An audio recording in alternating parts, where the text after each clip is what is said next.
All right. We are back with the GSMC Wrestling Laureate podcast brought to you by the GSMC Sports Network. I'm your host, Eric Rodriguez, here every Monday through Friday, 8 p.m. Pacific time, 11 p.m. Eastern time. Here to talk about professional wrestling. Just kind of reflect on what we talked about right quick. We had my WWE SmackDown preview. We had my Thursday night wrestling review. We talked about Ring of Honor, also Total Nonstop Impact Wrestling. We also talked about Roman Reigns on SmackDown being in way over his head, competing with this new young bloodline compromised or comprise. Damn it. I can't think of the word. Holy shit. Holy crap. Sorry. Excuse me. Kind of created by Solo Sikoa. At first, you saw, Tamatonga, then Tongaloa, then Jacob Fatu, and now they just look absolutely unstoppable. With Fatu right there, he's a game changer. He's a game changer, 1,010%. And yeah, it should be pretty interesting. And now we're going to talk about some AEW All In predictions.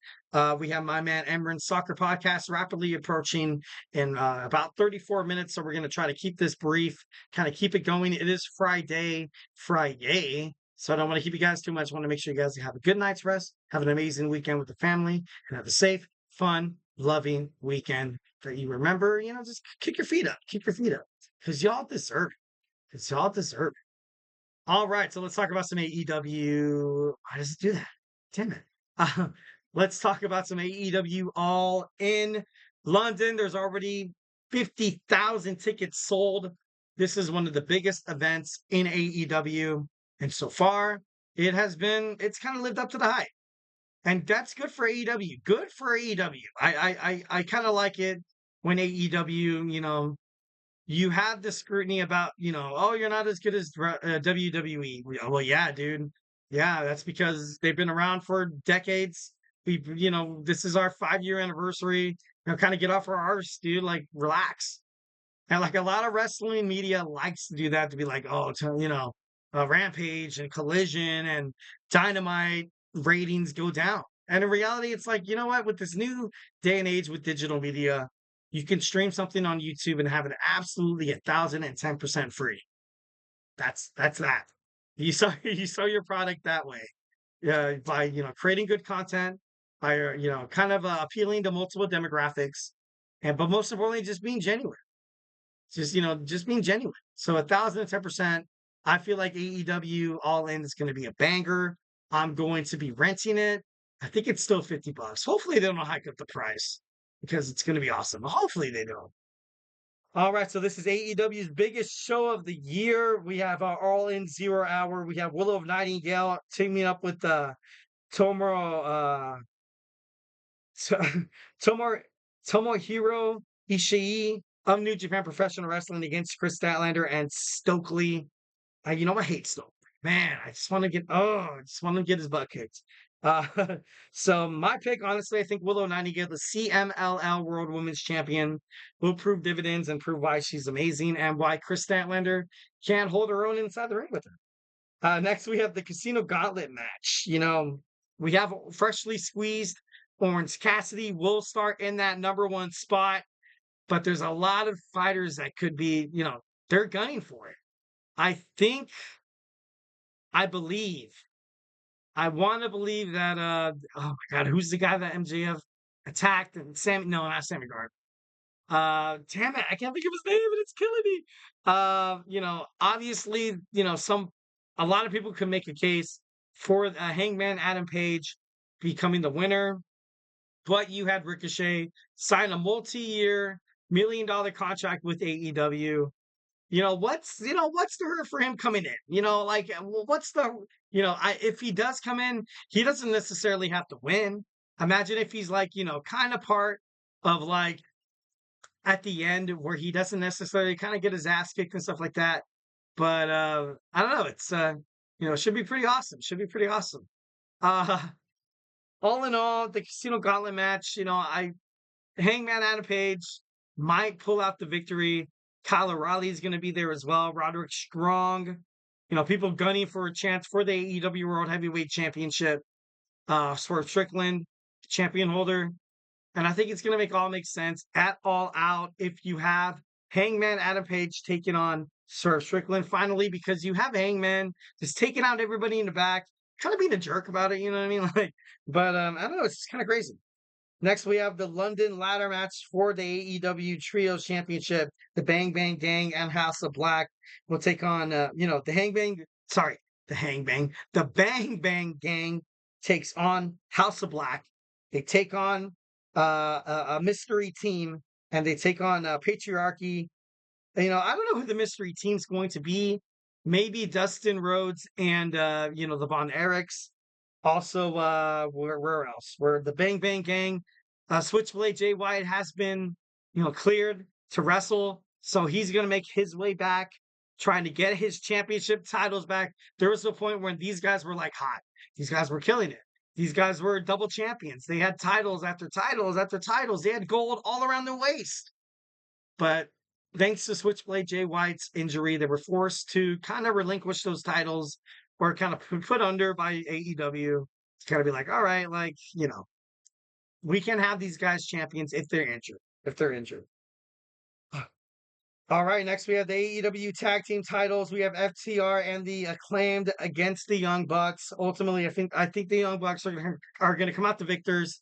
I would like to see FTR win, and I would like to see something different happen with this new, like, elite kind of storyline. It's to the point where right now you kind of have, Jack Perry, the scapegoat. He's kind of doing his own thing. I don't necessarily think that he needs the elite to kind of ultimately promote him. I feel like within the next 6 months, you will probably not see the elite on AEW anymore, because it's not really resonating with the fans. Like, a lot of what they do is just, it pisses them off. But it's just the fact that they do the same thing over and over and over and over again, cutting the same damn promo, putting the same, like, it's troublesome, and it's tiresome. While, watching AEW Dynamite, Rampage, and Collision, you keep seeing the same stuff, like, kind of spewed out. Like, if you're stuck into like this, alternate universe where it just plays every like 10 seconds, and you're like, okay, I'm kind of starting to get over this. If the Young Bucks ultimately want to be taken seriously in AEW again, they have to ditch this elite thing. You know what I mean? They'd be like, you know what? Like, Tony Khan comes back, he takes full control of AEW. The elite, step down. Like, look, all we do is want to wrestle, and I feel like that would be, the perfect scenario. You know what I mean? Next we have the FTW Championship. We have Hook going up against Chris Jericho. Obviously, you have Chris Jericho with a lot of backup. You have the Bad Apple, Brian Keith, and Big Bill of the Learning Tree going up against Hook, who has Shibata, and maybe Hollington, maybe Billing. Like, who knows? Who knows if Billington's going to back him up? After what happened with the Chris Jericho on Rampage. I think it was Rampage or Collision. No, it was Rampage. No, it was Dynamite. It was Dynamite. Sorry.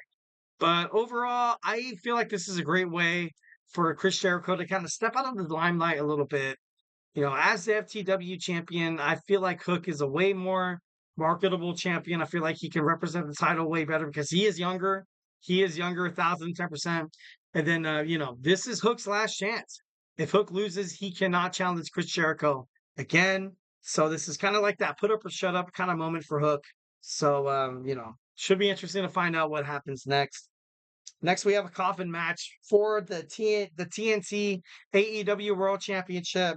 We have Darby Allin taking on Jack Perry. Darby Allin does have a shot at the AEW World Heavyweight Championship in the future. So, I think overall, after tonight, you're going to see just Darby Allin go absolutely nuts. He's going to be bleeding from head to toe. But I think overall, you're going to see the scapegoat of Jack Perry pick up the victory. Like, you kind of need Jack Perry to be holding that AEW TNT championship, because he just pisses people off. He gets people, gets all the viewers because people want to see him being hurt bad. People, when he had that blood and guts match at on Dynamite about 3 weeks ago, people wanted to see him burn. They're like, Darby, light that match, man, light him up. But it's to the point where, like I said, that's the falling out of the elite. Jack Perry's kind of a walking human highlight reel on his own. But but taking on Darby Allin is no easy walk in the park. No, no breakfast or no picnic on the beach, anything like that. So I don't know. I want to see Darby Allin do really, really well in AEW, but I think they're going to keep the title on Jack Perry. I feel like Jack Perry is more likely to retain the championship title that he's holding, as opposed to what the Young Bucks have. I feel like he has more of a chance to kind of be great, kind of be great. Next, we have the AEW American Championship match between Will Ospreay and Maxwell Jacob Friedman. Man, this is going to be a good match. This is going to be a match that's going to be this is going to be one of the best matches in wrestling history. So just know if you buy this pay-per-view, you are in for a treat. They had an amazing match on Dynamite, almost ended in a time limit draw, but you had Will Ospreay kind of second guess his will, his decision, his frustrations that he wanted to finish MJF with that Tiger Driver 91 that ultimately almost injured Bryan Danielson and costed his career. Will Ospreay then vowed never to use it after AEW Dynasty. So this is gonna be a great match. I feel all in all, MJF puts on great matches. Will Ospreay, great matches. So what does that mean about the match? It's gonna be great. Not really much to say about this, but make sure you tune in. All right, next we have the TBS Championship match. We have Mercedes Moné defending against the DMD Britt Baker. I I honestly don't feel like Britt Baker is going to win. She's one hell of a competitor, though, and she does cut a hell of a promo. And, if you're a Mercedes Monet fan, you're kind of pissed off at what Britt Baker kind of had to say. She brought up the Four Horsemen in WWE NXT. She also brought up how Mercedes Monet, when she was Sasha Banks in WWE, when things got hard, she didn't deal with it. She ultimately, got up, took her ball home, and left. That those are powerful things. Those are powerful words by a woman that was in WWE, but she was ultimately like, she was a jobber. Now she's made it to AEW. She's proved her name, and now I would like to see her win the championship title. I would, 1010%, I would. But obviously, I can't control the universe. I can't. I'm sorry. I tried. I'm just kidding. Imagine like control. I'm just kidding. But all in all, I feel like this is going to be one of the best matches of the evening.